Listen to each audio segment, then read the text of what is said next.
Каршыласаңыздарга чоң ыраазычылык билдиребиз. Объективдүү чагылдырып берет деп düşünөбүз. Здравствуйте, уважаемые представители средств массовой информации. Позвольте поблагодарить вас за то, что вы принимаете участие в нашей пресс-конференции. Надеемся на объективное. Сейчас слово предоставляем единственному легитимному премьер-министру Садыр Жапарову. Саламатсыздарбы, урматтуу журналисттер. Мен сиздерди атайын пресс-конференцияга чогултканымдын бир себеби бар. Анткени кыргыз элине, бүткүл кыргызстандыктарга кайрылгым келип турат. Кече күнү парламент чогулуп, бардыгы көпчүлүк добуш менен мени премьер-министр кылып дайындашкан. Бүгүн эртең менен баштап мен ишке кириштим. Өкмөт үйүнө барып кеттим. Аякта ушу ар кандай күчтөр өз үчүн салып, өз кызыкчылыктары үчүн баягы бийлик бөлүштүрүш үчүн барган кызыкчылыгым менен барган күчтөр болгондугуна байланыштуу башка жерде ушундай кырдаалда иштеп атамын. Азыр эртең менен бери тынымсыз иш жүрүп атат. Өкмөттүн иши токтоп калган жок. Бардык өкмөттүк структуралар иштеп атат. Бардыгы менен мен координировать этип отурам. Бирок мына азыр ушул моментте, ушул убакта эртең менен бери карай эле ошол ар кайсы күчтөр 3-4 күч контрреволюция жасайбыз деп аракет кылып атышат. Азыр бүгүн ушул моментте өкмөт үйүн ээлеп алышыптыр. Мага жеткен маалыматтар боюнча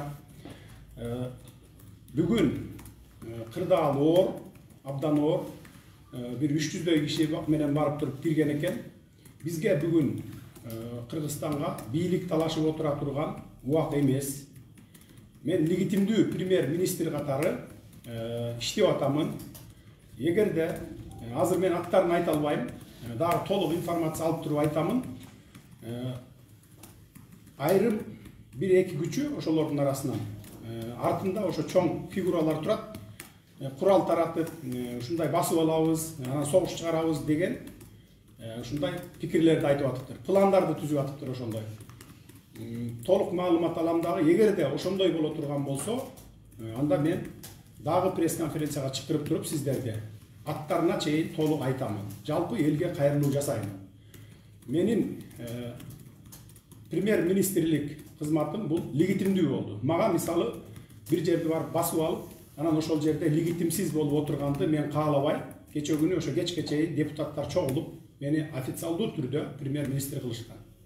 Мен деле барып ушул мисалы айтып атышат, Токтогазиев, анан Сурабалдиева деп атат. Ошолор элди чогултуп барып, координациялык кеңеш түзүп, анан кийин Токтогазиевди премьер-министр кылып шайлашып, анан барып басып алды деп атышат. Координациялык кеңеш дегенди биз түзгөндү 2005-жылы 2010 жылы да көргөнбүз. Мына ошол туура эмес координациялык кеңеш түзгөн бул туура эмес болгондуктан бүгүн биз бүгүнкү акыбалга келип отурабыз. Ошон үчүн эч кандай бир координациялык кеңеш түзбөстөн баягы мыйзам жолу менен кетиш үчүн мен ошо кече күнү кечке ошо депутаттар менен чогулуп, ошо парламентке барып туруп, анан парламенттин көпчүлүк депутаты менен официалдуу түрдө премьер-министр болуп шайланган. Координациялык кеңеш түзүп, ошого мүчө болуп кирген саясатчыларды, саясий күчтөрдү мен эч кандай алар менен сүйлөшпөйм, же болбосо өзүмдүн билгенимди кылып кете берем деген жокмун. Бардыгы менен сүйлөштүм. Бүгүн кечке чейин бардыгы менен жолугуп чыктым. Бардыгынан сурандым. Мамлекетти, элди, кыргыз элин сактап калышыбыз керек. Стабилдүүлүк болуш керек бизде. Мамлекетибизди жоготуп албайлы деп. Бардыгы эле макул дешти. Анан ушу 1-2 күч ушундай макул деп коюп, бирок ар жакта башкача иштерди жасап атышты. Мен кыргыз элине кайрыламын. Эгерде мен бийлик үчүн тырышып отурган адам эмесмин. Официалдуу түрдө парламенттен бекиткенден кийин бардык жоопкерчилик менин мойнума өттү. Кече күндөн баштап, ошол моменттен баштап. Эгерде ушундай согуш чыгарып, курал таратып согуш чыгара турган болсо, анда мен күнөөлүү болбошум керек. Ошон үчүн бүгүн түнү деп атат дейт. Ушундай кылабыз деген пландарын түзүп атыптыр. Ошондой кыла турган болсо, мен кайрадан сиздерди чогултуп туруп, кайсы күч артында ким турат, кайсы саясатчы турат, мен пофамилия аты жөнүнө чейин сиздерге жалпы элге кайрылып туруп айтам. айтам, андан кийин эл өзүңөр чечимди кабыл аласыздар. Жалпы эл өзүңөр чечимди кабыл аласыздар. Мына мен сиздерге ушундай маалымат берип коеюн дедим. Эгерде сурооңуздар болсо. Сиз легитимдүү эмес деп айтасыздар. Бир-бирден беребиз. Атымайкөл, бүгүн сиз өкмөт үйүнөн эмнеге чукул чыгып кеттиңиз? Өкмөт үйүнөн чукул чыгып кеткеним ошо саясий күчтөр чакырды. Бирөө бир жерге топтолгон, экинчиси экинчи жерге, үчүнчүсү жерге бүт баары менен мен жолугуп келдим. Ошогон чыгып кеттим. Мен коркуп чыгып кеткен жокмун. Мен корко турган адам эмесмин. Өлүмдөн коркпойм. Бир жолу өлүп кайра тирилген адаммын. Андан кайра бара аласыз? Ошондуктан азыр токтоп туруңуз, мен жооп берейин толугу менен. Урматтуу журналисттер, бирден суроо берсеңиздер, бардыгыңыздардын сурооңуздарга жооп берем. Ошон үчүн чыгып кеткенмин. Керели кечке ошо саясий күчтөр менен жолугуп келдим. Мен аны кийин кимдер менен жолукканымды, кандай сөздөр болгонун кийин айтамын. Азыр айта албайсыз. Азыр айта албаймын, бирок мен бардыгынан сурандым. Балдар, азыр бийлик бөлүштүрүп отурчу убак эмес. Азыр стабилдүүлүккө кирип, 2 айдан кийин жаңы мыйзамды кабыл алып, жаңы системага өтүп кетели деген сөздөрдү айттым. Алар мындай маалыматтар таратып атат интернеттерде. Мен азыр интернет караганга да убактым болгон эмес. Азыр бир 5 минут болуп кире калсам, мындай деп таратып атышыптыр.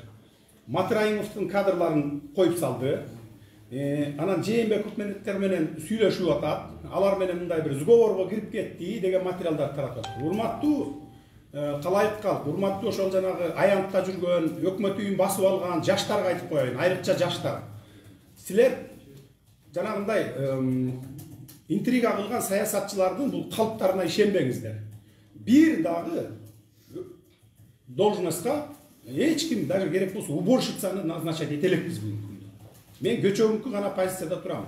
Мурдакы мамлекеттик структуралар өзүлөрү иштеп турсун деп. Иштеп атышат бүгүн ошондой. Бир уборщицаны назначать эткен жокпуз. Бул калп атайбай элди дүрбөтүш үчүн жаш балдарды түшүнүгү жок, жаш балдарды алып келип алып туруп 11-класстын балдары жүрөт дейт, мектептин балдары. Мектептин балдары эмнени түшүнөт ошол жерде? Ошентип ушундай кылып атты. Буга ишенбеңиздер. Ош областына Калмаматов дегенди дайындап койду дептир. Ал өзү келип эл отургузду деп кечөө мурда күнү отурган экен. Эртең менен өзү менен байланышып туруп өткөрүп берип кеткен. Эгер губернатор өзү жок болсо, замына өткөрүп бер дедим. Замына өткөрүп бериптир. Ал бүт маалыматтарга чыгыптыр. Ескилер келбесин деп кыйкырып атат жаштар. Ескилер келбейт. Азыр ескилер келгенде деле ескилер 2 ай отурат. Жаңы конституция кабыл алынгандан кийин кайрадан шайлоо болот, парламенттик шайлоо, анан президенттик шайлоо болот. Мен ушул бүгүнкү өкмөт үйүн басып алып атканга, ушу Токтогазиев мырза, Сурабалдиева мырзага мен таң калып отурам. Премьер-министр болгусу келсе, президент болгусу келсе, мына шайлоого барбайбы? Кайра депутаттык бир мандаттуу округтан депутаттарды шайлайлы деп атабыз. Барбайбы? 2 айга премьер-министр болом деп эмне кылат? Эгерде сиз ошо убактылууладыр өкмөттүн башын жетектеп атасыз, сиз шайлоого барасызбы, барбайсызбы? Шайлоого эгерде мени каалабаса, ушул күчтөр каалабаса, мен барбайм шайлоого. Мен барбайм. Мына эл ишенип бергенден кийин келгиле, урматтуу кыргызстандыктар, урматтуу бардык саясий күчтөр. Мына мен айтып аткан ушуну саясий кеңешме түзүп, конституциялык кеңешме түзүп, ушул жаңы конституцияны кабыл алып, жаңы системаны түзүп берип, анан шайлоого барып туруп, ар кимин депутат болгун келгенин депутат болуп кел, президент болгонун президент болуп кел. Эгерде ошол кеңешмеби, же элби, же ушу саясий күчтөрбү мени президенттикке барбайсың десе, мен барбай эле коем. Маған бийликтин кереги жок. Бийлик менен байлыкты сатып албай эмесмин. Сиз жакында эле алактан чыктыңыз. Бирден суроо билечи, бирден. Сиз менден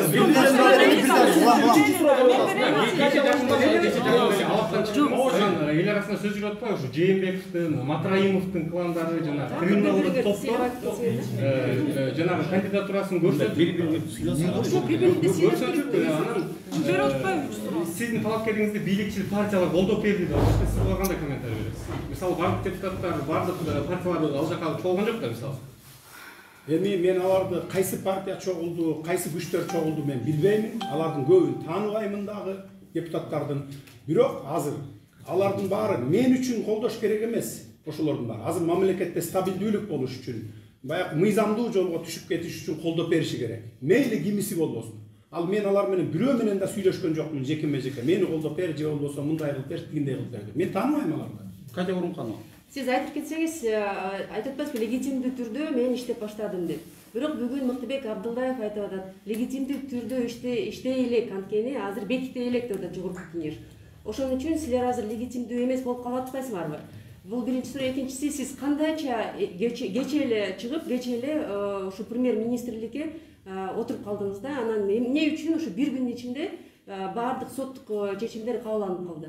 Кандай кабыл алынып калды? Бул кандайча сыйкырдуу, бул эмне деген маселе мындай чечилбейт да тест түрүндө? Эми көчөгүнү акыбалды көрдүңүздөр, элдин талабын көрдүңүздөр. Ошо элдин талабы менен парламенттик сессия чогулду. Элдин талабы менен ошонун баардыгы чогулуп туруп мени назначать этти. Анан Мыктыбек Юсуповичти мен билбейм, кандай интервью бергенин. Кечөгүнкү сессиянын жүрүшүн баардыгыңыздар түз эфирден бердиңиздер, баардыгы сакталып турат да. Баары чогулду, көпчүлүгү чогулду. Көрдүңүздөр да баарыңыздар. Анан шайлашты. Анан калган жагын мен билбейм. Кандай деп интервью мен окуганым жок. Жак ошо бир күндүн ичинде эле баары чечилип калган, анан деген ошо премьер-министрлик өзүңөр келдиңерби же сизди ким? Депутаттар айтты, мен премьер-министрге көрсөтүш үчүн соттолгондугу жоюлуш керек деп. Адвокаттарым сотко берген экен, сот карап туруп чечип берди. Демек сиз өзүңүздү мыйзамдуу деп эсептейсиз? Мыйзамдуу. Кече күнү бүгүн Элвира Сурабалдиева мындай айтты да, кече күнү Садыр Жапаровдун тарапташтары Жогорку Кеңештин депутаттарын коркутуп алып келип шайлатты деп. Бул боюнча эмне айта аласыз? Бул калп сөз. Эч кимди коркуткан жок. Эгерде бирөө коркуткан болсо айтсын. Бардыгы өзү келип, кирип, кайра шайлап берип чыгып кетишти. Бирөө бирөөнүн чекесине черткен жок. Коркутуп эч кимди чыктырган жок. Айтсын. Тилек Токтогазиев сиздин премьер-министр болгонуңузду легитимсиз деп айтып атат. Ошондой эле сиз менен сүйлөшүүгө дагы барбай турганын айтып атасызбы? Сиз ошол менен сүйлөшүүгө даярсызбы ошол? Мен даярмын. Эгерде легитимсиз деп аткан болсо, ал Токтогазиевдин өзүнүн ою, өзүнүн пикири. Ал балким ошо мамлекеттик кызматтарда иштебегендиктен жакшы билбейт болсо керек. Ошон үчүн айтып атса керек легитимсиз деп. Ал өзүнүн пикири. Ал эми мен эч ким менен сүйлөшүүгө барбайм деген жокмун. Мен азыр эле айтып өттүм, бардыгы менен кыдырып, жолугуп сүйлөшүп келдим. Азыр дагы сүйлөшүүгө даярмын. Сүйлөшүүгө даярмын. Вчера Мыктыбек Абдылдаев сказал, что коалиция большинства депутатов поддержала кандидатуру Садыра Джапарова, но чтобы полностью парламент поддержал, нужно, чтобы Садыр Джапаров принес свою программу, нас ознакомил, и после этого парламент поддержит, после этого он станет легитимным главой правительства. Да? Что вы по этому поводу скажете? Это по закону он сказал. Я не слышал, Мыктыбек Юсупович какое интервью давал. Но то, что вчера вот была сессия, вы сами все на прямом эфире видели, они собрались, большинство депутатов, и назначили меня премьер-министром. Премьер-министром назначили. А ихние там протоколы собрания, там то, что провели комитет, заседание комитета, все там законным путем они провели сессию. Хорошо, вы кого видите в своем правительстве, да, из, получается, в Кабмине, да? Пока никого мы не планировали. Я еще не успел на это. Я же поэтому говорю же, я готов со всеми сидеть за стол переговоров и обсудить кандидатуры. Может быть, там от какой-то партии, может быть, молодые, там, продвинутые, грамотные, без проблем, без никаких проблем мы примем предложение их. Келиңиз, сиздин сурооңуз. Сиз биздин азыр президент Сооронбай Жээнбеков легитимдүү президент менен жолуктуңузбу? Эмне талкууладыңыз? Жок, мен жолугайын деген ниетиңиз барбы? Президент менен жолуга элекмин, каякта экенин дагы билбейм. Ал боюнча ал маселеге чейин жете элекпиз. Ал эми бүгүнкү күндө действующий президент болгондон кийин сөзсүз түрдө жолугушубуз керек, анын маселесин чечишибиз керек. Менин жеке оюм, өзү арыз жазып берип кетиш керек деп ойлойм. Өзү арыз жазып берип кетиш керек. Эгер өзү арыз жазып берип кетпесе, анда баягы туура эмес маселелер боло берет да баары бир. Сиз өзүңүздү азыр мен легитимдүү премьер-министрмин дедиңиз, анда эмне үчүн өлкөдө тартипке келтирди атасызбы? Мисалы үчүн кечээ түнү кызычуу болду. Сурооңуз жакшы суроо. Өзүңүздөр акыбалды көрүп турасыздар да. Күч органдары жарымы баягы жумушка чыкса, жарымы чыкпай ушундай атат, коркуп атат. Анткени баягы эл менен кагылышып кетүүдөн коркуп атат дагы. Ушундай акыбал жаралып атат бүгүнкү күндөчү. А так бирок баары бир эле азыр баардыгын координировать этип иштеп атабыз. Акыбалды көзөмөлдөп атабыз. Колдон келишинче көзөмөлдөйбүз. Дыйынды балдарды даярдап атабыз. Баягы милициялар менен кагылышып кетпеш үчүн деп атабыз да. Ошон үчүн баардыгын алдын алып атабыз. Кезек менен белгилечи. 5-суроону берип атабыз. Башка журналисттер бар да, суроо берсин. Көпчүлүк депутаттар мен алтымыш эл айтып атат да. Садыр Ташиев Жээнбеков менен барып сүйлөшүп алыптыр. Алардын артында Матраимов турат, Алдар Жапаровдун артында да Матраимов турат. Мынакей сизди азыр мен деген адам көрүп атат биз эфирдечи. Сиз Куран алдында Курандыган айтууга даярсызбы? Менин артымда Жээнбеков жок, менин артымда Матраимов. Барбы Куран? Жок, сиз айта бериңиз, эл көрүп атат. Болду, Куранды кармап туруп айта алам. Кудай төбөдө карап турат. Ни Матраевым, ни Жээнбековым не встретились. Я не встречался ни с кем. Бүгүн жаштар митингге чыгышты да, эски саясатчылар бийликти кызматты талашып атат депчи, ошол жерден жалындуу сөздөр айтылды. Силер ошонун алардын айткан сөздөрүн эске аласыңарбы же өз алдыңарча эле чечим чыгарып, баарын чечип койсуңарбы? Жок, андай кылбайбыз. Эски саясатчыларды мен деле, менин жүрөгүмдө деле баягы келтирбейли деп атам. Жаштардын талабы туура, эң туура. Эски саясатчылар келбей эле койгон жакшы бийликке. Аны келтирбей эле койгон. Бирок келип калса деле баары бир 2 айдан кийин кайра алмашат да баардыгы. 2 айдан кийин жаңы система кирсе, жаңы кызматкерлер баардыгы менин жеке оюмда баягы жаңы структура түзүлгөндөн кийин министрликтерде жаңы түзүлөт. Андан кийин ошо министрликтер жаңы түзүлгөндөн кийин баардыгы заштат чыгат, сотрудниктердин баардыгы уборщицага чейин, мисалы пол жугуштарга чейин. Андан кийин кайра ошол министрликтердин баардыгына конкурс менен алынсын деп атам. Конкурс менен алынганда дагы мисалы кесиби айыл чарбачылык болсо, ал министр финанс министрлигине барып иштегенге укугу жок болсун деп атам. Же болбосо дагы башка бир тармакты окуп бүткөн болсо специалист, анан дагы туура эмес баягы өзүнүн кесибине жараша министрликке барбай эле койсо деп атам да. Илгери СССР мезгилинде өзүңүздөр билесиздер, ар бир министрликте өзүнүн кесипкөй адамдары болчу. Баягы вузду бүткөндө диплом аласың го. Ошол гана направление менен жумушка кетчү. Мугалимдикти бүтсөң, только мугалим гана болуп иштейсиң. Юрист болуп бүтсөң, юристтикте только юрист болуп иштейсиң. Эгерде экономист дегенди бүтсөң, только экономист болуп иштейсиң. Азыр бизде деген мамлекеттик кызматтарда баардыгы мындай каша болуп аралашып калган да. А мен ошонун баардыгын бир руслого салалы деп атам да, бир жолго, түз жолго салалы деп атам. Өлкөдөгү башаламандыкты толугу менен качан токтотосуңар? Эми колдон келишинче аракет кылып атабыз. Эми мени ушинтип иштетпей, убактымдын баарын алып, ар жака бер жака сүйрөп атса, кантип токтотобуз? Кантип токтотобуз? Мен мынакей эртең менен бери ишти чалабыла иштеп, ошол аралыктарда ар кайсакта ошол күчтөр менен жолугушуп жүрдүм. Суранып жүрдүм баарынан. Стабилдүүлүктү сактап калалы, мамлекетти сактап калалы, андайга барбаңыздар деп.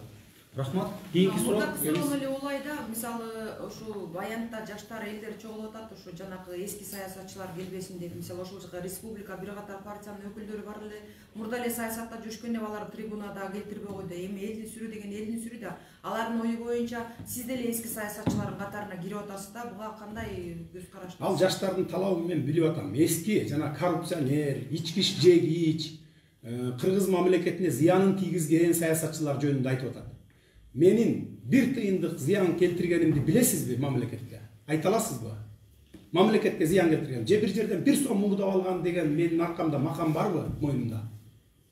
Айтыңызчы. Жок, мен журналист катары. Жок, мен сизге суроо берип атам ошол. Ошондой барбы? Жок, мен аны айта албайм эчтеке деп. Анда жаштардын талабын мен билип атам. Мен жөнүндө айткан жок алар. Мен жөнүндө айткан. Жок, сиздин атыңыз айтылган үчүн биз суроо берип атабыз. Эми менин оппоненттерим баягы содалашып, должность талашып аткандар андай сөздөрдү айта берет. Алардын 5 кишисин коюп койсо, бирөөсү кыйкыра берсе боло береби? Андай болбойт да. Демек ошол жаштар менен сиз биргеликте сүйлөшүп, мындай пикир келишүүгө барууга даярсызбы? Мен сүйлөштүм. Не только даяр эмесмин, мен дагы барып жолугуп сүйлөшүп атам жаштар менен да. Эртең менен баштап сүйлөштүм. Ар кайсы күчтөр бардыгы бар. Рахмат. 10 чакты жаштар менен сүйлөштүм. Мындай кылбагыла деп түшүндүрүп айттым. Арасында түшүнгөнү бар, түшүнбөгөнү бар.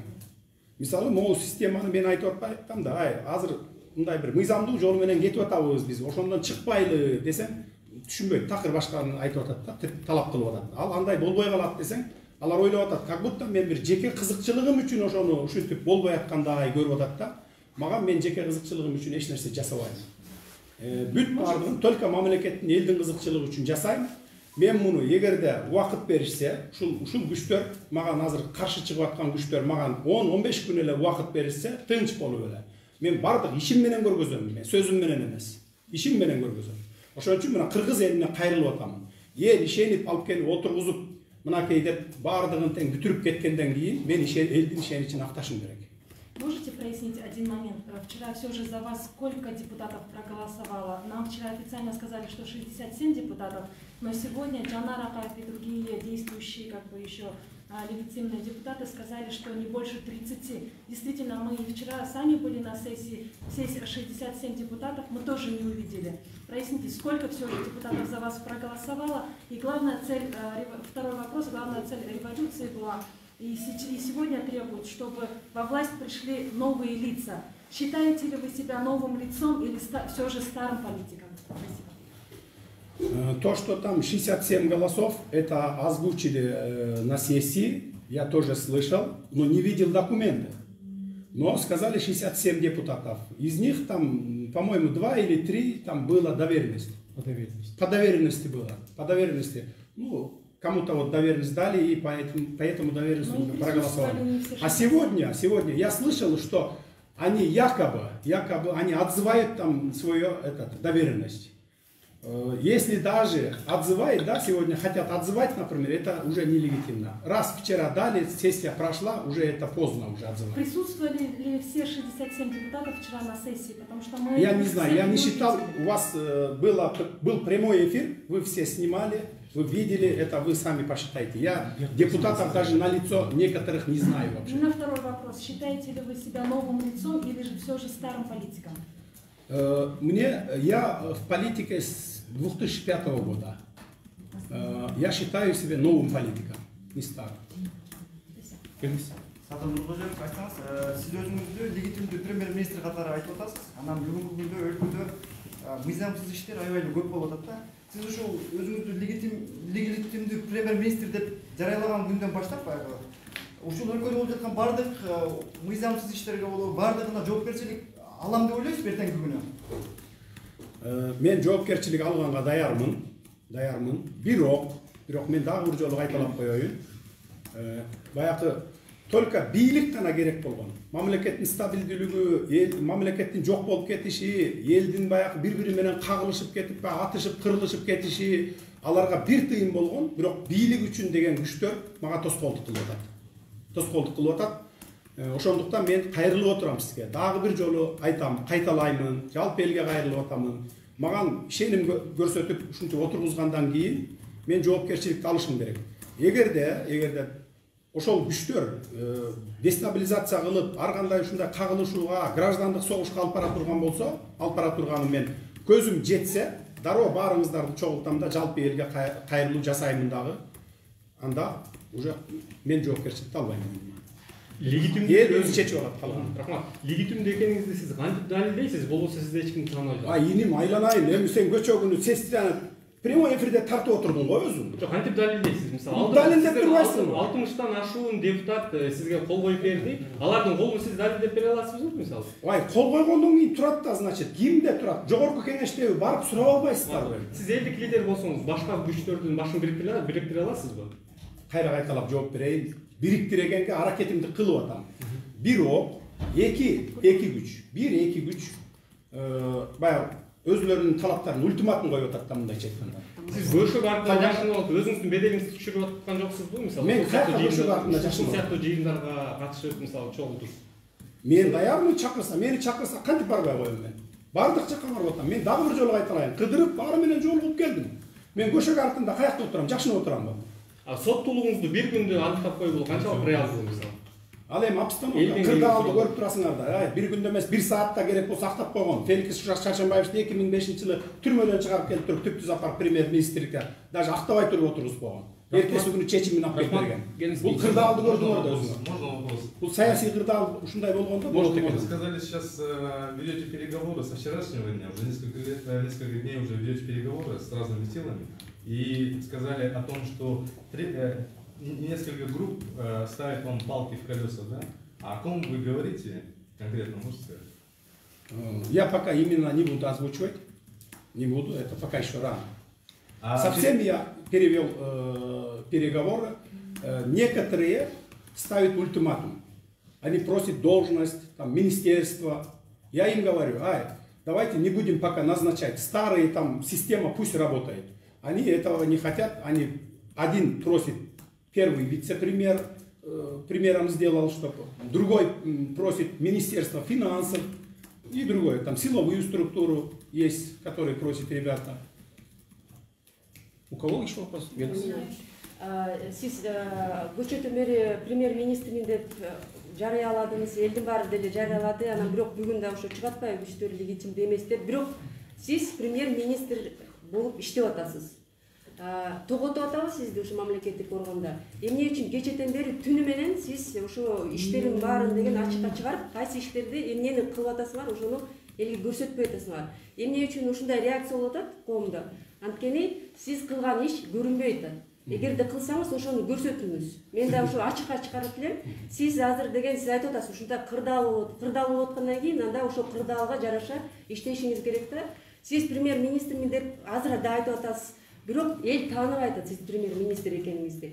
Мен азыр көрүп атам, мамлекеттик органдар билбейм сизди тоготуп атабы, тоготпой атабы, бирок бүгүн чын эле МВД жумушка чыкты. Бул жакшы иш деп ойлойм, анткени биз ошону күтүп атканбыз коом. Эми башкалар деле иштеп башташ керек да. Биз деген мындай силердин деген билбейм революциялардан тышкары дагы биздин өзүбүздүн жашообуз бар да, биз жөнөкөй элдердин. Ошо жашоо токтоп калып атпайбы? Бүт баары жабылды, банктар жабылды, эмелер окуу жайлар жабылды, дистанциондукка кайра өттү.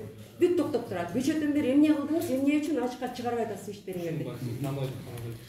Мен түнкү саат 10'da бекидим, түнкү саат 10'da. Түнкү саат 10'da уже госструктуралардын баары кызматтан кеткен, жарымы баягы бездействуйт ошол сыяктуу. Биз бирок мен жасаган эмгегимди айтайын.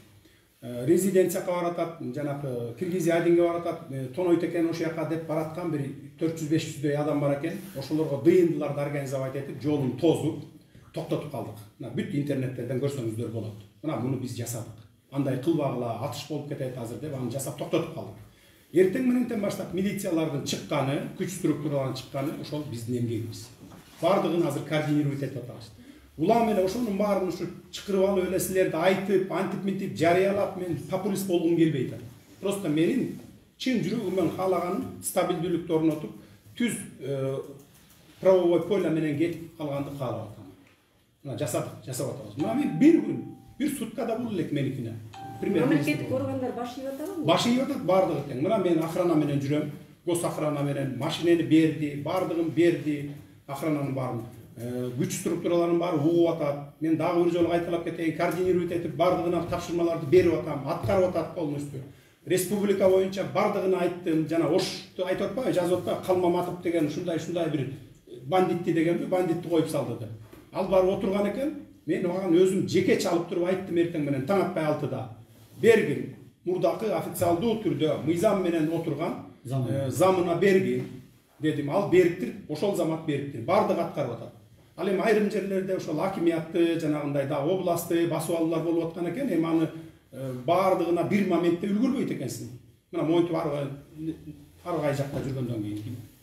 Ушул эле теманы улай суроо бергим келип атат да, ошондой иштердин аркасынан бул алар айтып, мисалы биздин каналыбызга кечээ ушундай бир 3-4-5-6 киши барып эле ошондой болуп ситуация болуп кетти. Анан алар деген айтып атат да, азыркы убактылуу өкмөттүн атынан келип атабыз деп, ошолор сиздердин жасап жаткан иштериңиздерге кедерги тийгизип атат да.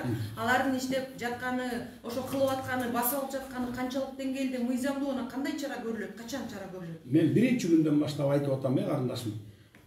Каракчылык менен албагыла деп. Анан убактылуу өкмөт эмес, кадимки эле өкмөттүн атынан барып атабыз десе, анда ишенсеңер болот. Ошондо дагы баягы интрига болуп калып эле фейктер бар болбасын. Биз андайга жиберген жокпуз. имен жибергенге мен андайга каршымын, жол бербеймин.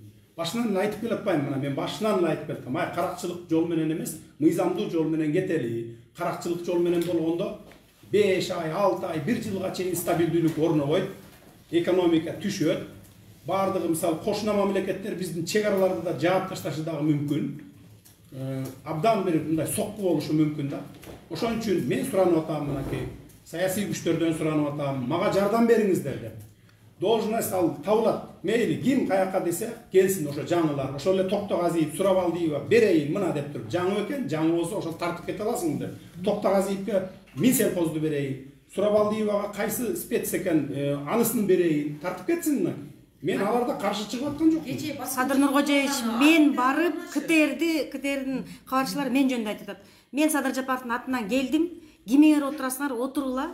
Бирок деген башка партиялардан келгендерди киргизбегиле деп мен Мирлан Самый-Кожо менен телефон чалып сүйлөштүм. Сүйүта Сойурбаевага барып айттым мен. Мен айтышып атат. Мен мыйзамдуу эмес деп. 5 каналга бардым, ЛТРге бардым, пирамидага бардым. Телештире турган момент эмес. Мен бияка айтканым чын. Мен айттым, бардыгы качып кетип атпайбы, мына руководителдер жок, эч кимиси жок, кабарлашпайт. Мына азыр деле ошондой болот. Жарым структуралардын жетекчилери жок. Ошентип эле мен жөн гана передавать эткенмин. Бирөө барып басып алам десе, аган макул болбосу. Жок, кечээ бизге бир бул партиясынын эмесинде Чынара Капарова барып басып алып анан кара биз чыгардык. Эми ал суроо чечилсе, конкреттүү суроолорду берем мындай. Кыргызстандагы акыркы окуялардан кийин сиз сыяктуу эле мурдагы президент Атамбаев дагы абактан чыкты. Сиз ошолордун абактан чыгышына кандай баа бересиз? Анан кийин премьер-министр катары ошолор менен кандай бир сүйлөшүүлөр болдубу? Сиздин командаңызда өкмөт башчы катары кимдер бар бүгүнкү күндө? Менин командамда азыр жалгыз өзүм бар. Биринчи суроо. Ошол мына Токтогазиевди да чакырып атам кел деп, Сурабалдиеваны да чакырып атам, Жанар Акаевди да чакырып атам. Башка аттарын атайын дагы Мирбек, жана Чыңгыз дегендер жүрөт, фамилияларын унутуп калдым. Бардыгын чакырып атам. Келгиле. Каерди тартып кете аласың? Мен сени коюп берейин. Сунуштайын жогорку кеңешке. Бекитип берсин сени деп атам мен. Мыйзам түзмөн. Атамбаев боюнча уктуруңуз азыр. Бирок алар ошол кээ бир ошол тармакты тартып кеткенге көзү жетпей турат окшойт. Ошон үчүн ушундай интрига кылып эле ушундай болуп атат да. Атамбаевдин чыгышын мен туура эле көрдүм. Анткени как-никак экс-президент болчу мурда, 6 жыл мамлекетти башкарган адам. Ал камалбай туруп, сот аркылуу сот менен маселесин чечип алса болот. Ал деле саясий туткун турбайбы? Бир топ суроолор берилди. Жыйынтыктайлычы азыр ош мэриясына башкарманы уланып атпайбы, ошону кантип жөнгө саласыздар? Уланбай жөнгө салабыз. Маган только убакыт бергиле, маган мишайт этпегиле. Силерден, журналисттерден суранам, анан ушу жанакы саясий күчтөрдөн суранам.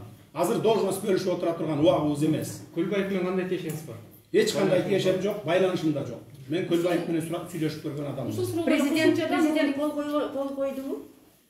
Кайсыга? Жок. Көчөккө чечимге. Президент жок болсо ким койот? Бишкекте деп атпайбы. Бүгүн кайра деп атса мен билбейм да. Байланышка чыкпаса, мен дагы бир нерсени тактап коеюн. Урматтуу журналисттер, урматтуу калың журт. Жанагы жаш балдар митингде жүргөн. Президент менен сүйлөшүп алыптыр, анан монтуп атыптыр деген ал болбогон окат. Мен президент менен байланышка чыгат элекмин, сүйлөшөт элекмин. Бирок ал азыр официалдуу түрдө президент. Эгерде байланышка чыгып жолугалы десе, мен жолукканга даярмын. Даярмын да айтамын. Мен өзүм сунушумду келтирем. Эми ушундай акыбал ушундай болуп калды, ушундай кырдаал болду. Эми өз арызыңызды жазып берип эле кетиңиз. Ал эми көчөңкү кырдаал болгон боюнча мына киши өлүп кетти, 3 киши өлүп кетти, 200ге жакын жарадар алды. Ошол эле мезгилде милиция кызматкерлеринен дагы бар экен. Ал боюнча иш козголуп, анан ким күнөөлүү экени териштирилип, адилеттүү түрдө. Бирөөнү жөн эле жала жаап, же болбосо бирөөнү одарып күнөөнү андай эмес. Сот чечими. Мен көчө күнү жогорку соттун төрайымы менен да жолуктум. Шуну дагы айта кетейин, жолугуп экөөбүз сүйлөштүк. Мен сурандым андан, аларга мен тапшырма берип же бирдеме кылганга мен укугум да жок. Президенттин укугу жок керек болсо. Мен жөн гана сурандым. Бардык сотторго телефонограмма менен айтыңыз дедим. Айтыңыз. Эртең мененки саат 8ден баштап биз кечинде түндө жолуктук. Эртең мененки саат 8ден баштап бардык сотторго, райондук соттордон баштап өзүңүздүн верховный сотторго чейин телефонограмма бериңиз. Саат 8ден баштап чыгарган 6-чы эмеден баштап чечимдеринин бардыгы адилеттүү болсун деп. Анан мыйзамдуу болсун деп.